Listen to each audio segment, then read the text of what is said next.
और हम लोग के जिलाधिकारी महोदय से इस बारे में बात भी हुई है कि वो प्रस्ताव हम लोग फिर से शासन भेजेंगे, बोर्ड ऑफ रेवेन्यू भेजेंगे और वहाँ से जैसे कोई धनराशि स्वीकृत होती है या फिर और निर्देश आता है आप लोगों के लिए जो ये बात की जा रही है उस पर हम लोग आगे बढ़ जाएंगे। तो वो भी सरकार की जमीन थी जहाँ पर लोगों ने चैम्बर बनाए थे।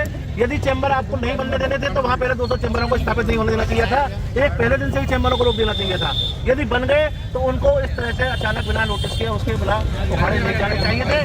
और यदि उखाड़े गए हैं तो उनको पूरा स्थापित करने की आप व्यवस्था बताएं, किस तरीके से पूरा व्यवस्था बनेगी, तब ये आंदोलन हम लोगों का साबित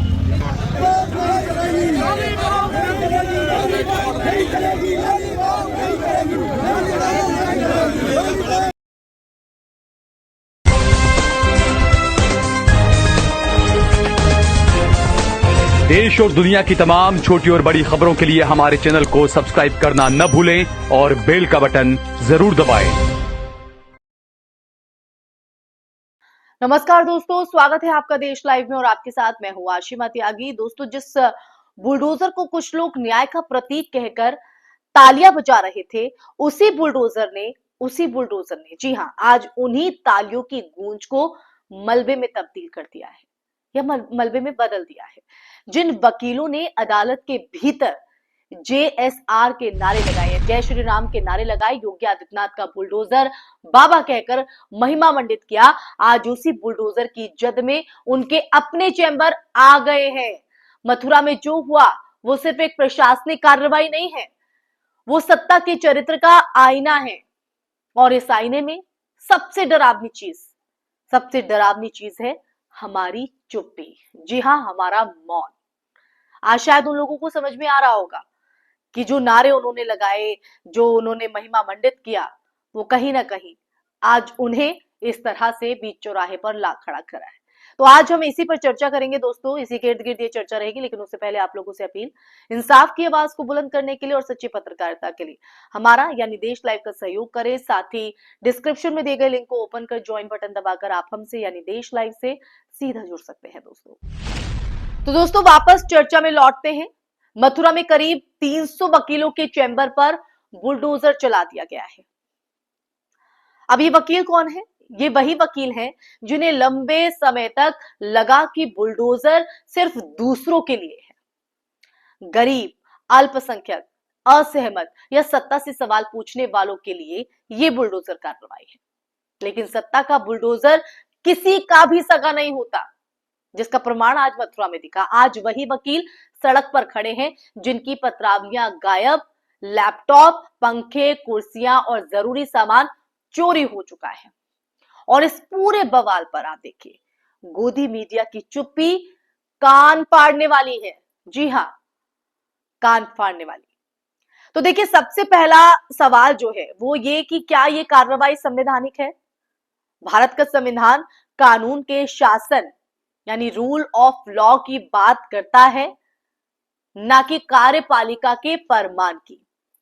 किसी भी ढांचे को हटाने से पहले नोटिस, सुनवाई, अपील का जो अधिकार है वो होता है। ये सब जो संवैधानिक प्रक्रिया का हिस्सा होता है दोस्तों। सुप्रीम कोर्ट बार बार कह चुका है कि बुलडोजर जस्टिस कानून नहीं, अराजकता है। फिर भी उत्तर प्रदेश में इसे त्वरित न्याय के नाम पर सामान्य बना दिया गया और एक के बाद एक इस तरह की तस्वीर दिखाई देती है। अब दूसरा सवाल, क्या ये चयनात्मक कार्रवाई है? बीते सालों में अगर देखें दोस्तों तो हमने देखा है कि बुलडोजर अक्सर एक खास पहचान पर रुकता रहा। तब कई वकील, बुद्धिजीवी और मीडिया के हिस्से चुप रहे, बल्कि समर्थन में खड़े भी दिखे। अदालतों में नारेबाजी हुई, कानून की गरिमा को राजनीति की भीड़ में धकेल दिया गया। और आज जब वही मशीन वकीलों के चैम्बर तक पहुंची तो अचानक सवाल उठने लगे, नोटिस कहां है, सुनवाई क्यों नहीं हुई? यही तो विडंबना है दोस्तों, यही विडंबना है। जब तक आग पड़ोसी के घर पर लगी तब तक सब तमाशबीन थे, क्योंकि उन्हें पता था कि उन्हें यह लग रहा था कि उनका कुछ नहीं बिगड़ने वाला। अब तीसरा मुद्दा, सुरक्षा और जवाबदेही का। कार्रवाई के बाद वकीलों की जो फाइलें हैं, लैपटॉप है, सामान है, वो गायब होना सिर्फ लापरवाही नहीं, गंभीर आपराधिक चूक है। अदालतों से जुड़े दस्तावेज सार्वजनिक रिकॉर्ड का हिस्सा होते हैं, उनका गायब होना न्यायिक प्रक्रिया पर सीधा हमला है। क्या किसी ने इन चोरी और नुकसान की एफआईआर, जांच और जवाबदेही की बात की? नहीं। या फिर बुलडोजर के शोर में ये सवाल भी दबा दिए जाएंगे ऐसे ही? और देखिए, चौथा और सबसे अहम, मीडिया की भूमिका। अगर यही घटना किसी और समुदाय या विपक्षी समूह के साथ होती तो स्टूडियो चीख चीख कर कह रहे होते, प्राइम टाइम चल रहा होता, ब्रेकिंग न्यूज बन रही होती बिग स्क्रीन पर। लेकिन यहां खामोशी है। यही खामोशी सत्ता को और निडर बनाती है दोस्तों। गोदी मीडिया का काम सत्ता से सवाल पूछना था, ना कि मलबे में पर्दा डालना। क्या कहते हैं दोस्तों आप? न्यायपालिका और वकीलों के लिए चेतावनी। ये घटना वकीलों और न्यायपालिका के लिए भी चेतावनी है, क्योंकि अदालतों की हम बात करें, अदालतें तभी मजबूत रहती हैं जब वो सत्ता से दूरी बनाए रखती हैं। नारे अदालत की गरिमा नहीं बढ़ाते हैं, संविधान की रक्षा बढ़ाती है। जी हां, आज अगर वकील अपने चैम्बर टूटने पर न्याय मांग रहे हैं तो उन्हें ये याद रखना होगा कि यही न्याय कल दूसरों के लिए भी चाहिए था जब आप हंस रहे थे। कानून का हथियार अगर तालियों के लिए इस्तेमाल होगा तो वो अंततः तालियां बजाने वालों की ओर भी मुड़ेगा। इसी बात को समझना था। इसी बात को शायद ये वकील समझ नहीं पाए, और यही वजह है कि कहते हैं कि वक्त अपने आप को दोहराता है, और आज वो इस स्थिति में खड़े हुए हैं। न्यायिक प्रक्रिया की बात कर रहे हैं कि इस तरह की जो कार्रवाई होती है उसकी एक प्रक्रिया होती है, लेकिन उस प्रक्रिया के तहत ना कोई नोटिस है, ना कोई जवाबदेही है। तो ऐसे में अब ये वकील क्या वो सवाल खड़ा कर सकते हैं जो कुछ साल पहले खुद चैम्बर में खड़े होकर नारेबाजी करते हैं, बुलडोजर कार्रवाई को सही ठहराते हैं, लेकिन आज जब वो खुद बुलडोजर उनके ऊपर चला तो उन्हें सब कुछ याद आने लगा। तो इसलिए ये जहन में रखना होगा। तो दोस्तों, मथुरा का ये जो मलबा है वो सिर्फ ईंट पत्थर नहीं है। सबसे पहले तो यही समझिए, ये उस भ्रम का मलबा है कि सत्ता का बुलडोजर हमारा है, हम पे नहीं चलेगा, हम पे कोई असर नहीं करेगा। बुलडोजर का कोई धर्म, कोई दोस्त, कोई स्थायी दुश्मन नहीं होता। उसे बस रास्ता चाहिए, वो उस पर चलता जाएगा।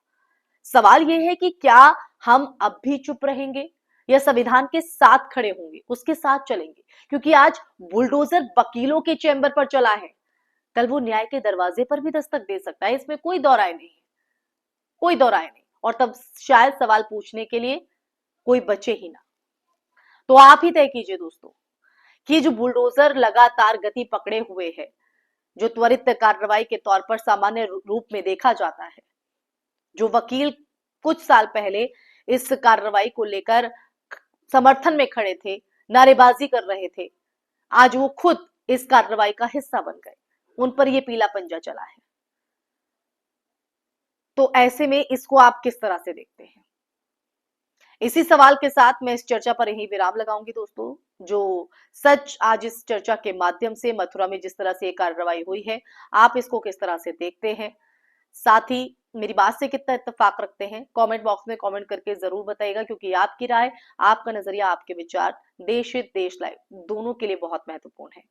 तो इसलिए अपनी राय ज्यादा से ज्यादा शेयर कीजिए दोस्तों, और हमारे चैनल देश लाइव को सब्सक्राइब भी कीजिएगा, इस वीडियो को ज्यादा से ज्यादा शेयर भी कीजिएगा।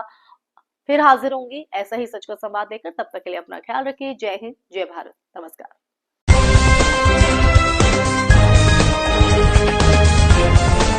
देश और दुनिया की तमाम छोटी और बड़ी खबरों के लिए हमारे चैनल को सब्सक्राइब करना न भूलें और बेल का बटन जरूर दबाएं।